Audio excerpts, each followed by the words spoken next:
Assalamualaikum warahmatullahi wabarakatuh.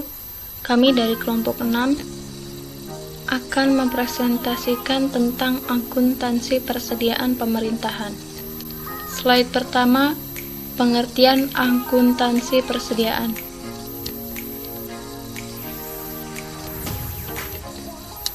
Menurut Peraturan Pemerintah Republik Indonesia Nomor 71 Tahun 2010, persediaan adalah aset lancar dalam bentuk barang atau perlengkapan yang dimaksudkan untuk mendukung kegiatan operasional pemerintah, dan barang-barang yang dimaksudkan untuk dijual dan atau diserahkan dalam rangka pelayanan kepada masyarakat.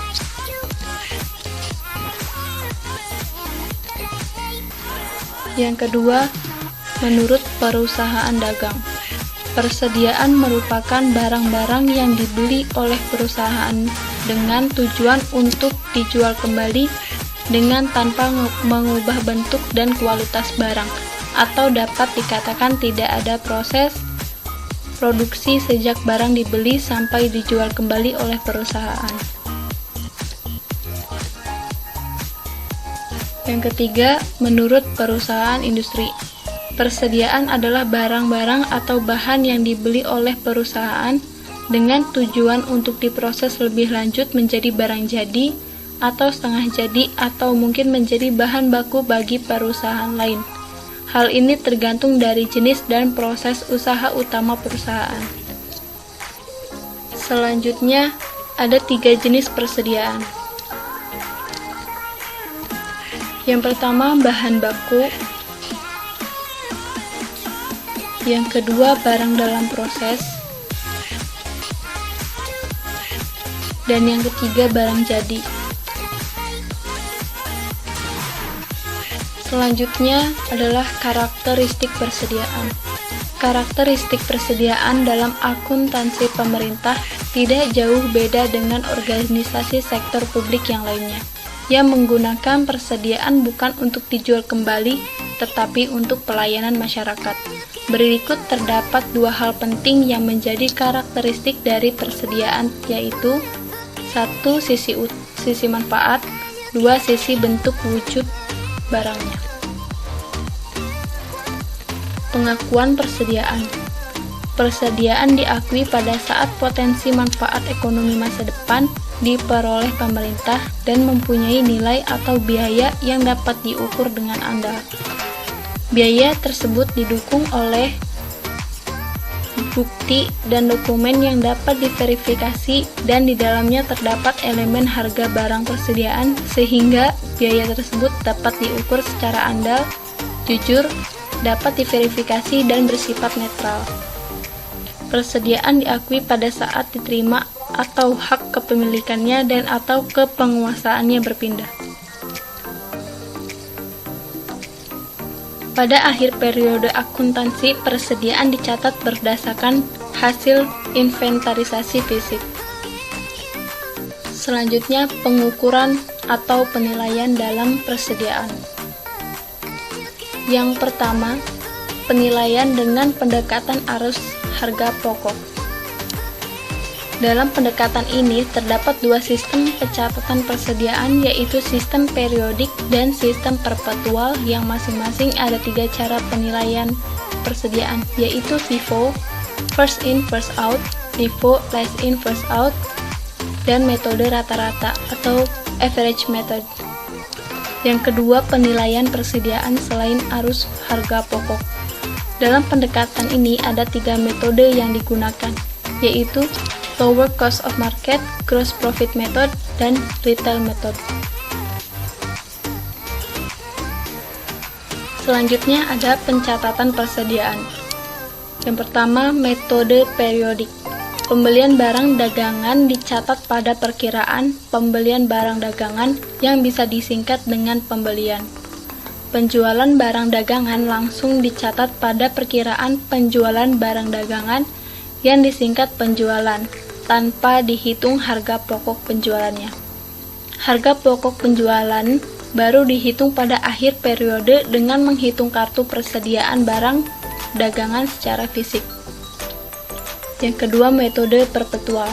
pembelian barang dagangan dicatat pada perkiraan persediaan barang dagangan. Penjualan barang dagangan langsung dicatat pada perkiraan penjualan barang dagangan dengan menghitung harga pokok penjualannya. Setiap saat harga pokok penjualan dapat diketahui dari kartu persediaan barang dagangan. Selanjutnya, permasalahan dalam persediaan. Permasalahan umum persediaan menjadi pengecualian adalah bahwa sistem pencatatan dan pelaporan persediaan belum memadai yang disebabkan antara lain. Yang pertama, yaitu penyimpanan dan pengurusan barang tidak melakukan pencatatan yang memadai atas persediaan pada SKPD. Yang kedua, penyaluran barang kepada pemakai tidak didukung dengan bukti permintaan barang atau penyerahan barang. Yang ketiga, tidak pernah dilakukan stock option secara rutin sebagai bentuk pengendalian.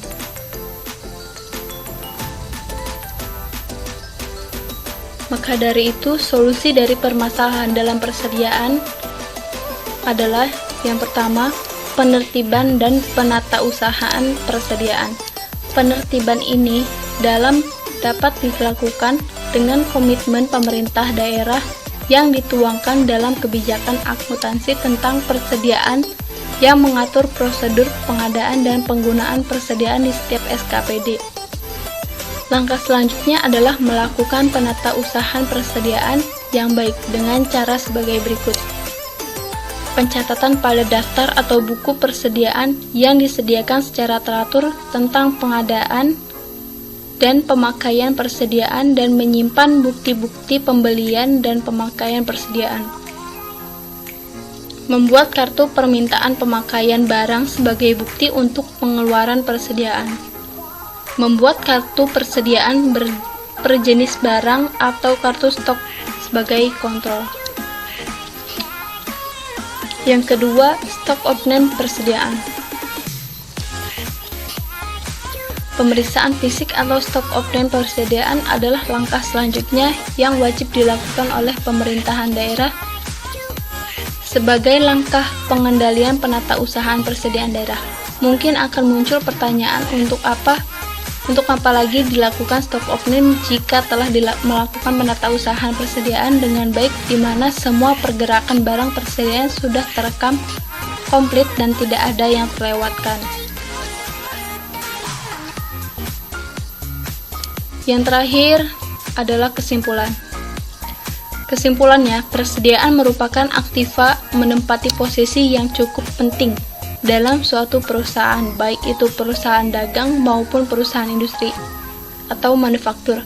Dalam perusahaan jasa tidak memiliki persediaan, perusahaan dagang hanya memiliki persediaan barang dagang, sedang perusahaan industri memiliki 3 jenis persediaan, yaitu persediaan bahan baku, persediaan barang dalam proses, dan persediaan barang jadi atau siap untuk dijual. Hampir seluruh operasional instansi pemerintahan untuk mencapai tujuan yang telah ditetapkan banyak membutuhkan persediaan. Oleh karenanya, pemerintah sebagai organisasi publik yang bertugas menyediakan barang dan jasa publik, ia harus mengolah persediaannya secara baik. Selain dikelola, pemerintah juga harus mempertanggungjawabkan tentang persediaan ini pada akhir tahun anggaran karena dianggap sebagai bahan habis pakai. Berikut adalah presentasi dari kelompok 6.